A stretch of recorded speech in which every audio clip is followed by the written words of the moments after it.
Yeah. Perfect. So today's topic is data protection in GCP for payment organizations. Before getting into details, let's try to understand what is data protection and why it is so important for us.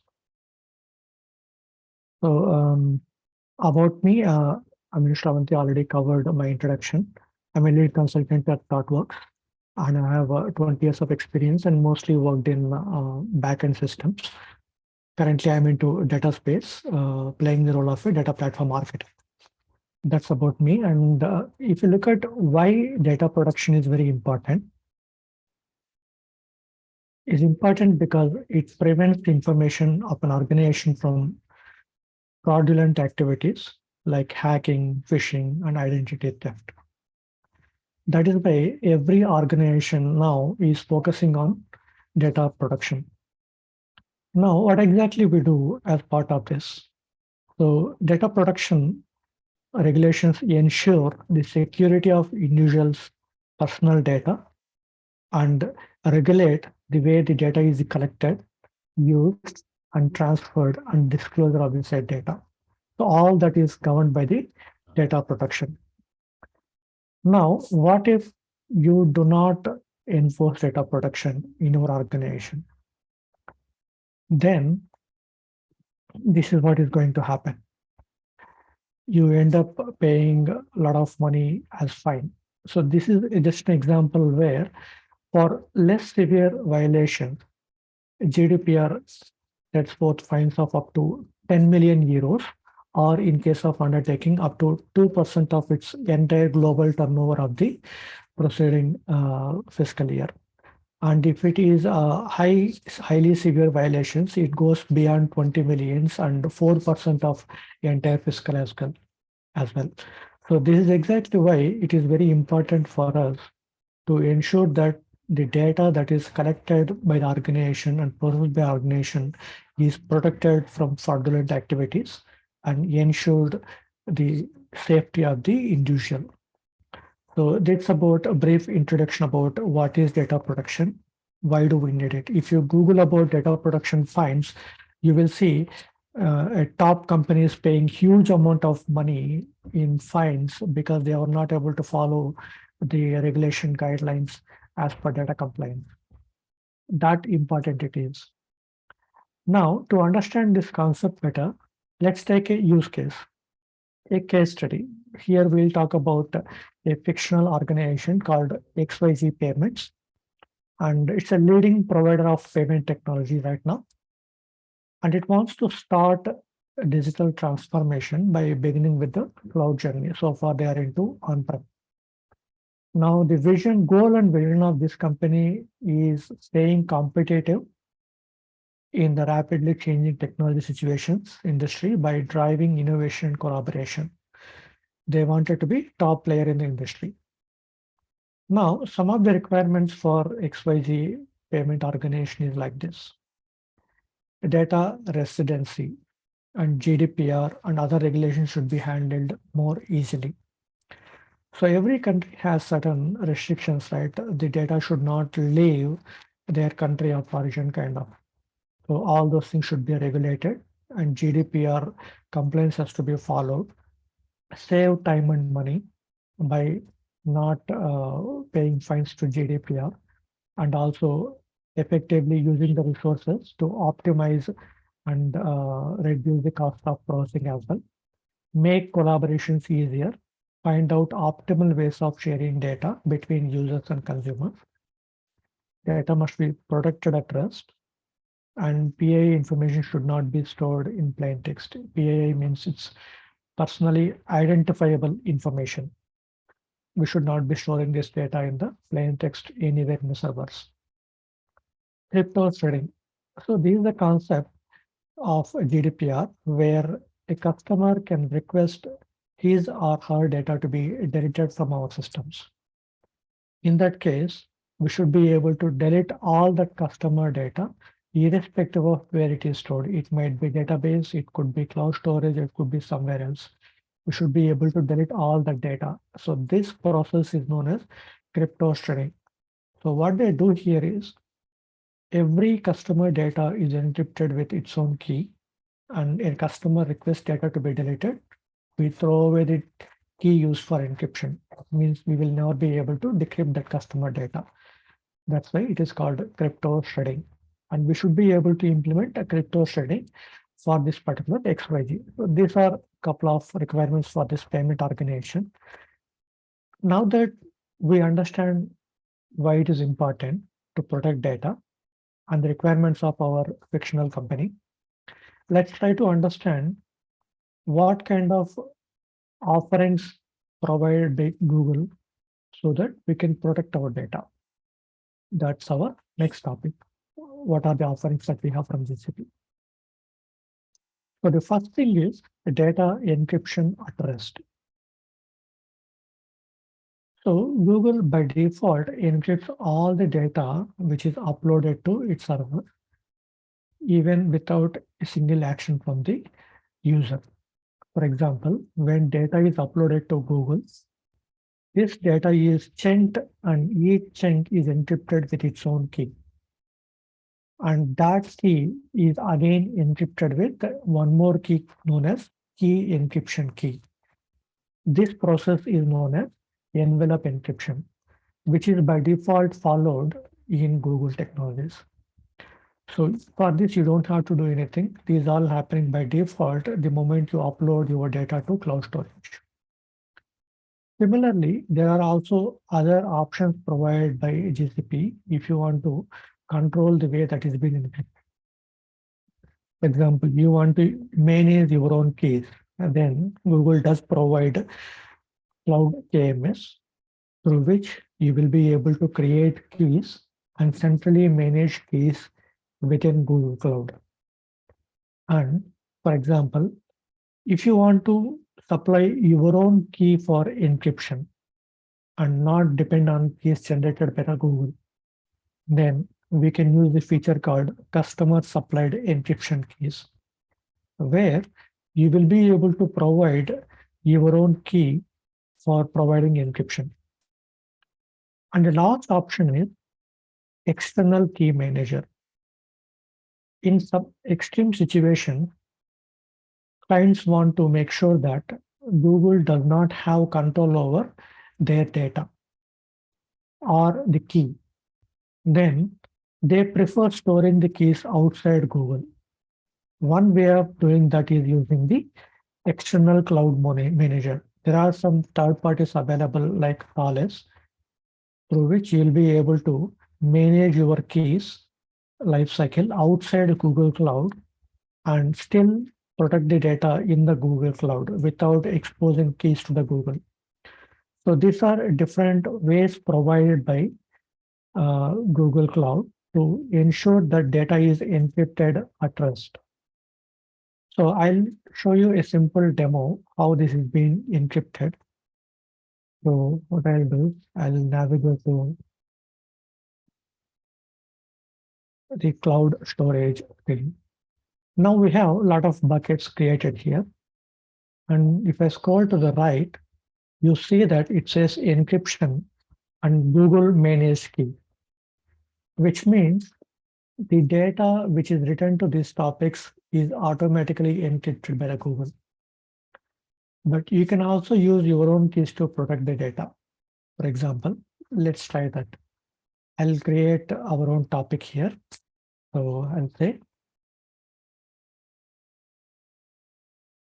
I'll create a topic called bucket called data protection demo.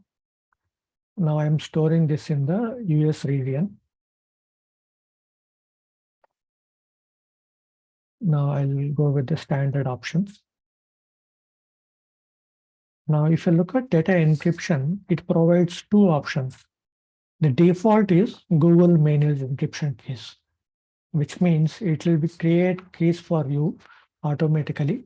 And those keys are used to encrypt the data that you upload into cloud storage. And the other way that we talked about using the CMake, we can use customer managed keys to protect data as well.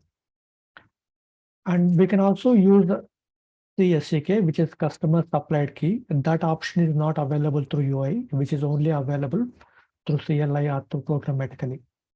Now, As we already seen Google Managed Encryption, I'll go with the second option. And let's try to see. Here it will show me all the keys which are available in the Google Cloud KMS service, which I can select it to encrypt my cloud storage bucket. Now I'll create the bucket here. Let's see the difference now. If this is the bucket that we just created, if you look at the encryption, it says Google Managed Key. No, not Google Managed. It says Customer Managed Key, because we control what kind of keys to be used to protect the data.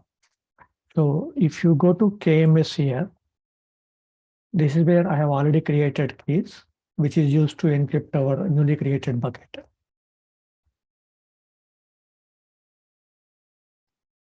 So if you look at that, I have a keyring here.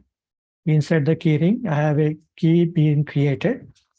And this is what I used right now to encrypt the contents of a newly created cloud storage bucket. Right? You can even manage the life cycle of your key by controlling the options like a rotate key and how long you want to maintain, how frequently you want to rotate.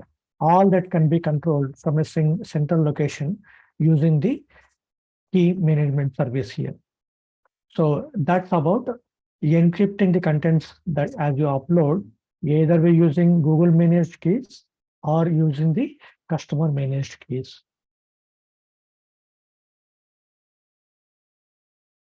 Okay. So the next offering from Google Cloud is Data Loss Prevention API. This is a fully managed service designed to help you discover, classify, and protect your most sensitive data. Most of the time, we know that there is certain amount of data which is sensitive and we want to encrypt data. But what if you don't know what kind of information is sensitive? That's when you can use a DLP, where it can discover and identify what kind of sensitive data is available in your text, and it can classify it, and it can also help you to protect that kind of data. That's why DLP is very powerful. Even you not identifying it as a sensitive data, it can protect you from fraudulent activity. And some of its features are like this. Automated sensitive data discovery for your data. You can completely automate how you identify the sensitive data. Built-in support for scanning and classifying sensitive data. So DLP has a lot of info types created. It has certain patterns defined, saying that if you follow this pattern, this is the credit card number. Like that, they have created certain info types. So whenever you upload data to DLP, it scans your data against all the info types and will be able to classify whether it is a credit card number or a phone number or email address or something else. And if you think the DLP does not have enough info types for identifying sensitive data, you can create your own information types as well. That is available in the DLP. Not just identification, it can also help you to de-identify your data. What do you mean by de-identify? It can redact that information. It can completely remove the information. It can mask the information.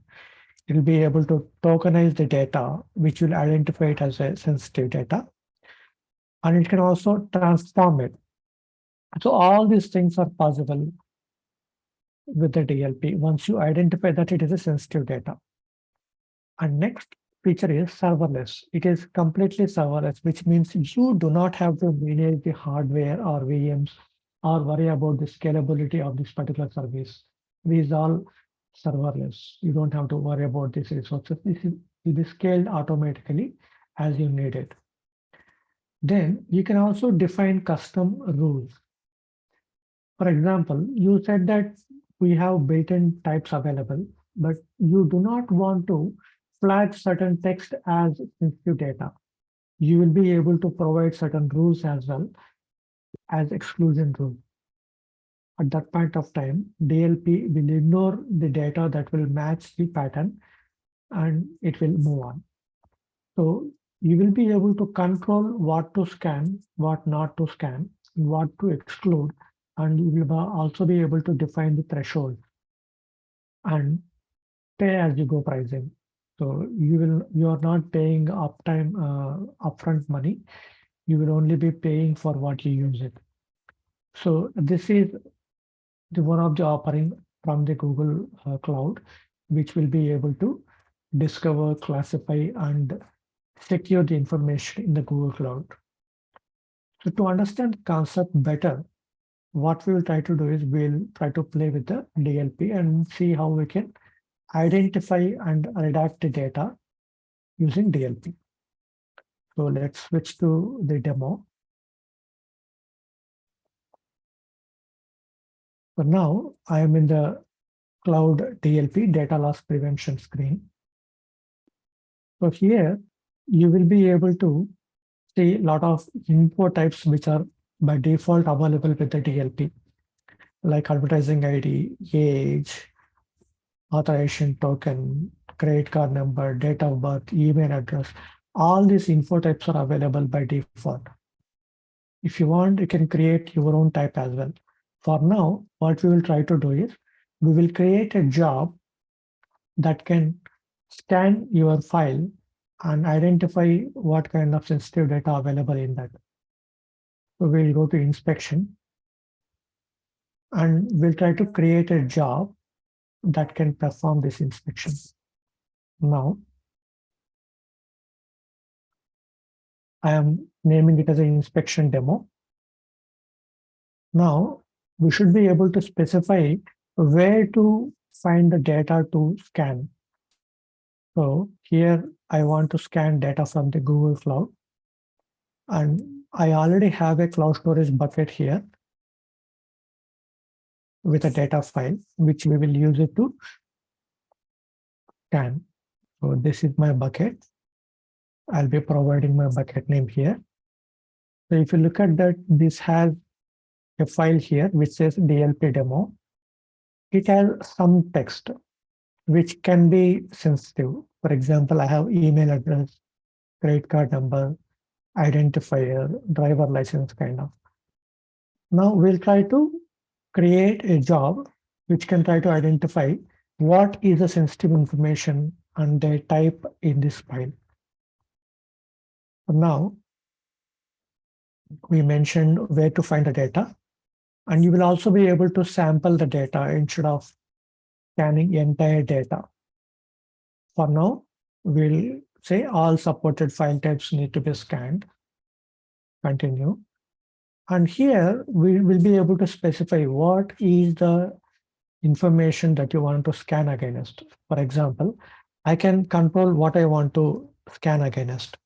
So here what I'll do is I will only look for specific information like a credit card number. So a credit card number.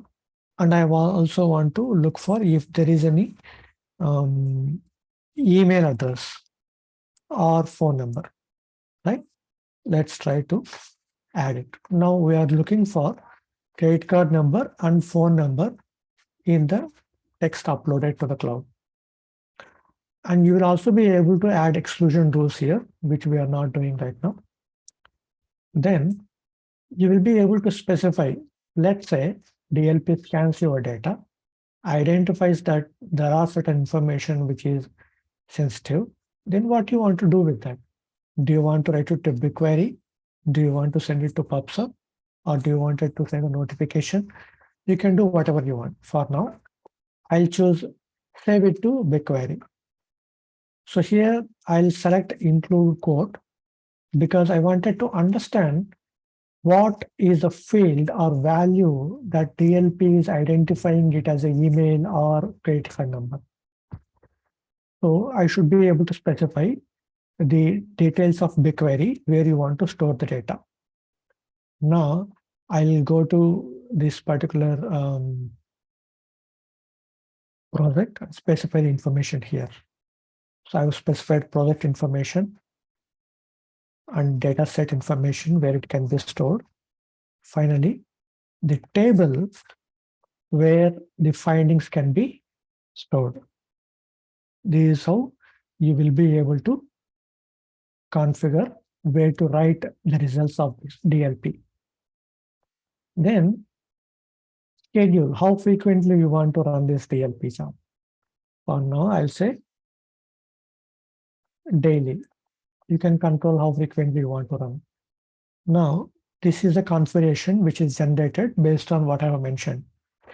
So it is saying that write the results to BigQuery at this particular table and data set. And we are looking for phone number and credit card number. Then we are using this particular location to scan the data. So now that we are happy with the configuration, we'll create the job.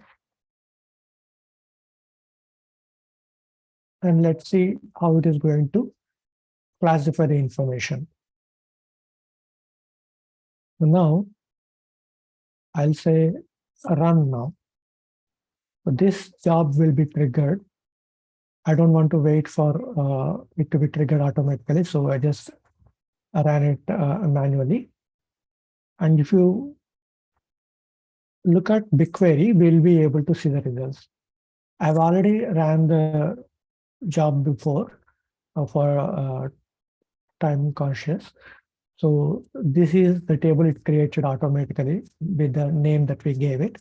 These are the fields it created. If you preview the data, it identified certain information, foo@example.com as email address, and this particular number as credit card number.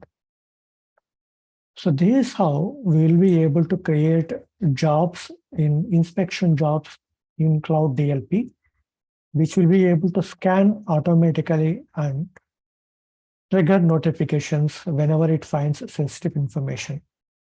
So this is a beautiful tool which can help you identify information when you yourself are not aware of what to look for, right? So any questions so far?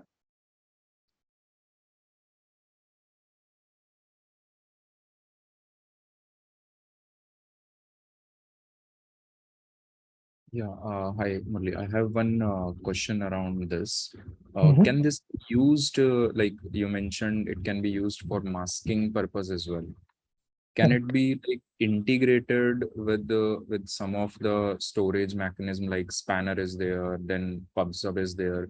Whenever any sort of data insertion is happening automatically, like it will mask few of the required fields. And whenever we are reading the data from the application from any of these storage, then again the data will be unmasked automatically. Yes, that can be done actually. You can control, you can actually create a template and create a data profile at DLP, and you can control when to trigger DLP. For example, you said at the time of ingestion, you can Yeah. trigger DLP, which will redact the information, and then you will be able to insert into your destination tables or storage mechanisms. That is possible. So far, I've only demonstrated inspection. Now I Mhm. will show the demonstration of how can we redact the information. Okay. So what I'll do here is I will go to the configuration here and de-identify. I already have a de-identified template. For the sake of template, let's try to create one by ourselves. I'll create a template here. Here we wanted to de-identify. And here I'm selecting based on the info types because we have a free form text in the cloud storage that I wanted to de-identify it. But it can be a record as well. Like you said, it can be from the database as well, relational database. Yeah. Now I'll name this particular template, let's say,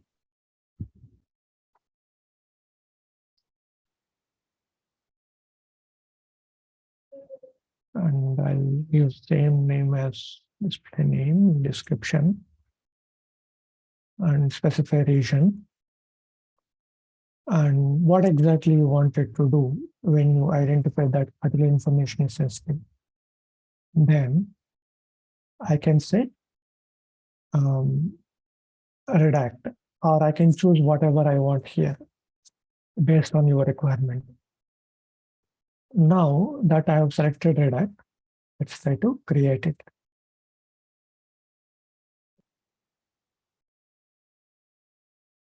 Now, for the sake of time, I will not be showing the entire demo. I will only show you the demo of how to test this template. So here, right away in the Google Cloud DLP page, you'll be able to test your template that you just created, where it has two options, freeform or structured. I'm using freeform text for testing.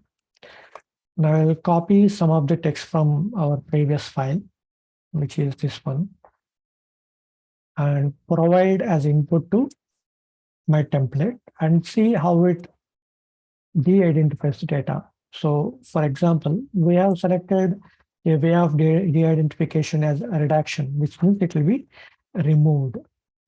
So if you look at this, all that sensitive information has been removed from the text.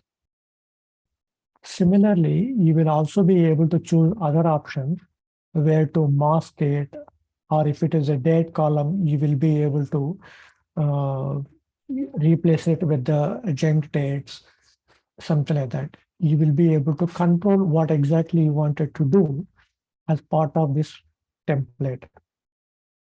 Does that answer your question? Yep. Thanks. Yeah, so these are very powerful mechanisms provided by Cloud DLP, where you will be able to discover, classify, and de-identify data, and you will be able to control what kind of transformation you want to use it for redaction. And you will be able to re-identify your data as well. That's one way of one offering from Google Cloud. Now let's look at the last one of the topic in the demo, which is Aead encryption, through which you will be able to secure data in Google Cloud. So Aead is an abbreviation for authenticated encryption with the associated data. So what it means is, while encrypting, you will be able to provide associated data, and the same associated data is used while decrypting as well. And if the data does not match, you will not be able to decrypt. This is highly in demand in certain situations or certain use cases. Let's say patient data. You have two patients' data, and in general, if you have two patient data in a database, you will be able to swap that patient information with one another, and you will never know. But that can be prevented with this associated data encryption. We will talk about that during the demo, how to do that, but that was the thought process. So Aead encryption allows you to create key sets, which are just like a keyring in the Google Cloud, where you can have multiple keys, and which can be used to perform encryption and decryption. And you will be able to rotate these keys as well within the key set. And you can have more than one key in the key set as well, just like your keyring.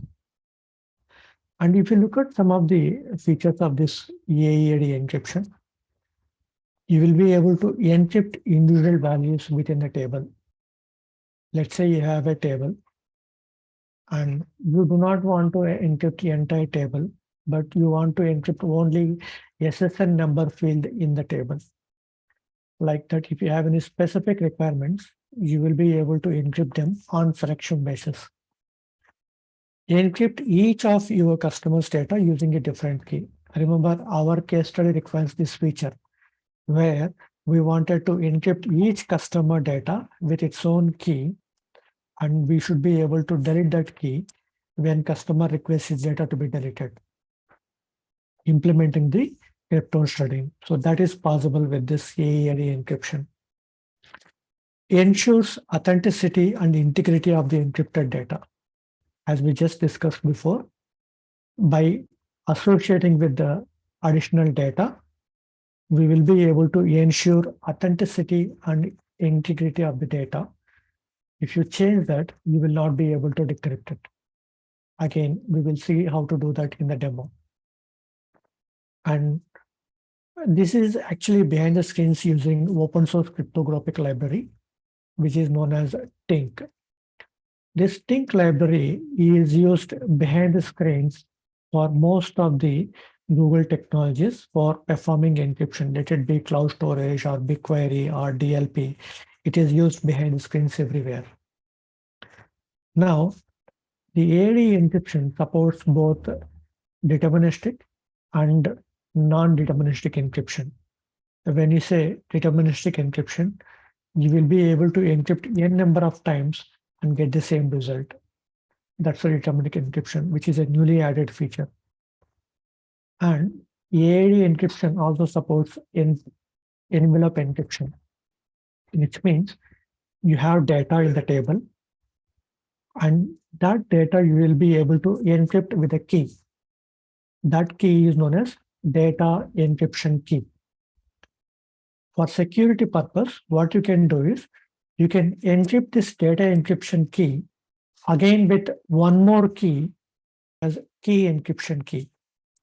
This process is known as envelope encryption, and which is supported by Aead encryption. So now that we talked about what the concept is, let's try and see how this works in real time, right? And as we know, this is used behind the screens. This is also used very actively in the BigQuery as well. And to perform this encryption and decryption, BigQuery exposes Aead functions through which we will be able to perform encryption and decryption. And we will get into demo right now. So now I'll create query. So what we will try to do is we'll create some sample tables, ingest some data, plain text data, and use Aead functions to encrypt the data using the SQL-like syntax, then decrypt using SQL-like functions without using any third-party software, and still be able to protect data. So what I'll do is I'll create a couple of tables here. So here I'm creating a customer key set table. As we just discussed, we need to create a key set which contains our keys. So to be able to store keys on key sets, I'm creating this table, which contains customer ID and the key. If you remember, we wanted to use one key per customer. So this is maintaining that mapping. So I just create a new table called customer key sets. Now I will also create one more table called customer, which contains the actual customer data. For demo purpose, we will be storing the data in the plain text, and we will convert that into encrypted data. So this has customer ID, name, SSN, and city. Now that we have customer table created, now let's also create one more table which will host the encrypted data. This is again for demonstration purpose only. In production, you will not have two tables with plain text and encrypted text. You will have only one table. So this is just to store the encrypted data. So now I have required tables created. What we will do is we will insert some data into table in the plain text. Now I'm inserting data into customer table into these fields like Murali, Poola, and Bala. This is all inserted into customer table in plain text. Now I'll be able to query this customer table as well and see that this data is not encrypted right now.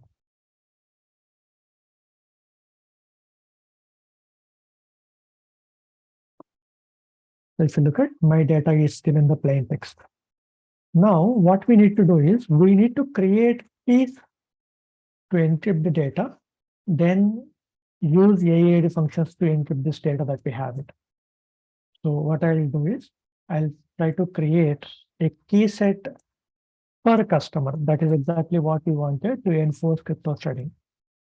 So here I'm using an Aead function called new key set, which will generate a new key set for every customer using the AES GCM encryption, 256-bit encryption.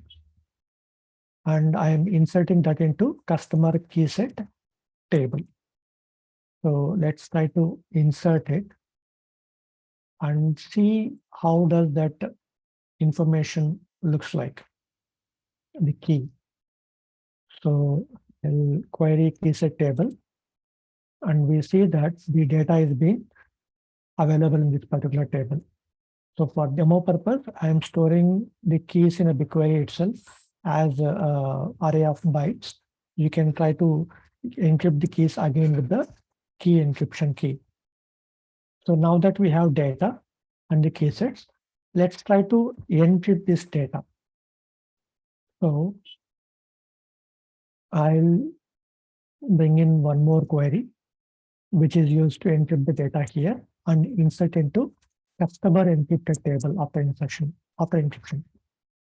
So if you look at this, I'm using two more, the one more function here known as aead.encrypt, which is used to encrypt the data.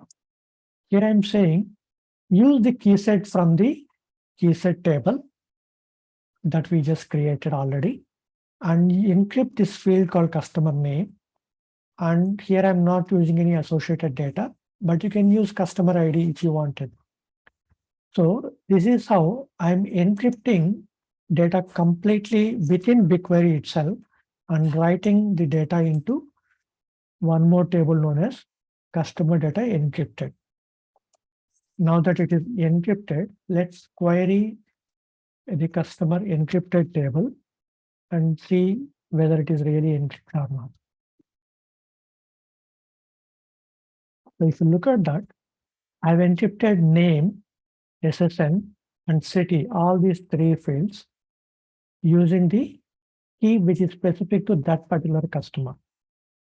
Which means if I want to delete this information, all I have to do is throw away the key for this particular customer, and I cannot decrypt this data at all, technically implementing the crypto shredding. Right? This is how we do it. Now that we were able to successfully encrypt it, how do I decrypt data? Again, for that, BigQuery is exposing Aead functions to decrypt data on the fly. Now, this time previously I used aead.encrypt function. Now to decrypt, I'll be using aead.decrypt string function, which will decrypt as a string and print it on the screen for us. And I'll be using the same key used for encryption. Let's query and see whether I am able to decrypt it. Now, as if it is storing in plain text, we'll be able to decrypt on the fly and display it to the user. So far, if you look at, we did not use any third-party or custom software to encrypt and decrypt data, which is completely out of the box within BigQuery itself. Right? This is how we will be able to protect our data using Aead functions within BigQuery itself. So any questions so far?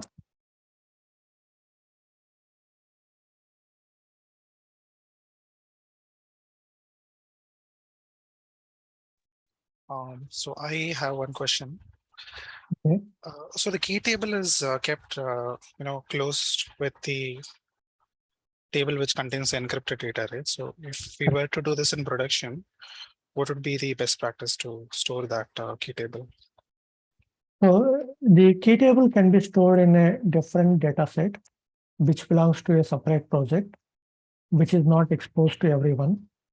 And we can use something called authorized view in a BigQuery, which will expose only data to authorized users and not underlying tables.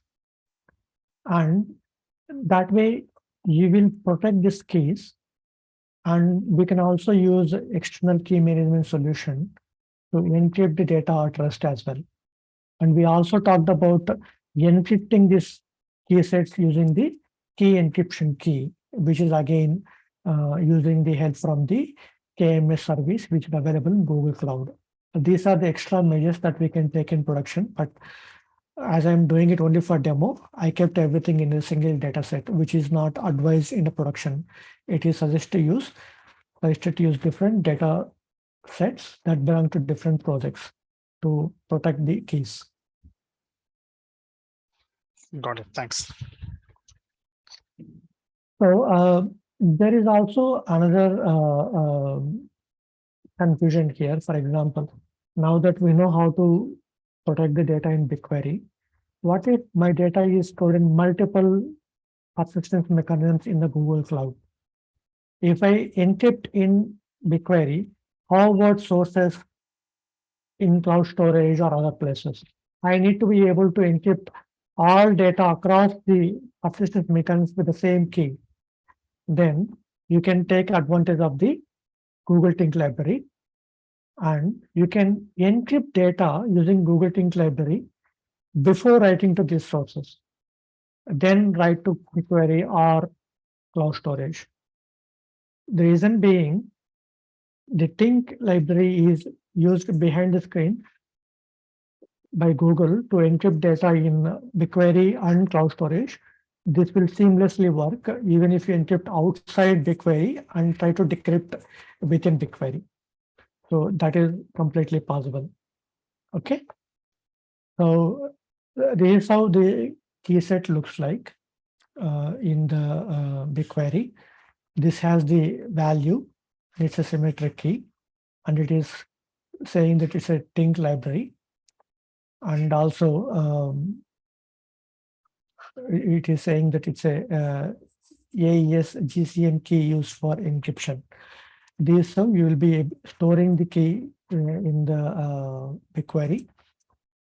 And now that we talked about our case study and different offerings from Google Cloud, what if you want to put together all these offerings and provide a solutions to our XYZ organization? One option would be use the customer managed keys to encrypt contents of your cloud storage bucket. Then use Cloud DLP to identify the sensitive data and de-identify the information on the fly and write it to BigQuery. This is just an example. You can write it to any source that you wanted. Then expose data in the BigQuery through authorized views, where you only share data that you intend to share, not the underlying tables. The other option would be you can have cloud storage or real-time data coming from Cloud PubSub. Read that data through Cloud Data Flow. Now that we have access to AED functions using Think library, you can use Think library within the Cloud Data Flow itself to perform validation, transformation, and create one key per customer within the cloud data itself, then encrypt it and write to multiple storage mechanisms. This way, irrespective of wherever data is stored, one customer data is encrypted with one key and stored across multiple persistence mechanisms. Now, all you need to do is throw away that one customer key to delete entire customer data across your platform.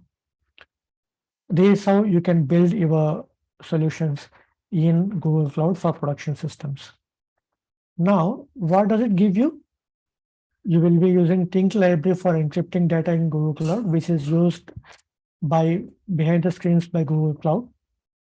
Encrypt each customer's data using a different key and use envelope encryption as well, supporting the crypto shredding, and surrogate key for safeguarding identity. In our example, I have only encrypted name, SSN, and city, but you will also be able to encrypt the customer ID as well. Instead of the actual customer ID, you can use surrogate keys by using tokenization. That is a recommended way to not to expose the actual values directly, and encrypt data between multiple persistence mechanisms before you write to BigQuery, you can do everything outside BigQuery also. Then use EKM solution. If you do not want to store both data and key and Google managing everything, you can manage your keys outside your Google Cloud through EKM like Thales. That way, your Google Cloud provider will not have access to your keys, and it will not be stored anywhere in the Google Cloud. So this is very stringent requirement, but then if your customer or client is asking for it, you can do that as well. So this is how we will be able to build a foolproof data protection mechanism within Google Cloud without using any third-party softwares, completely making use of managed services within Google Cloud. So this is what I wanted to share it with a larger audience, because this can be helpful for everyone if you are building something within Google Cloud. So I'll stop here. If you have any questions, I'm open for discussion here.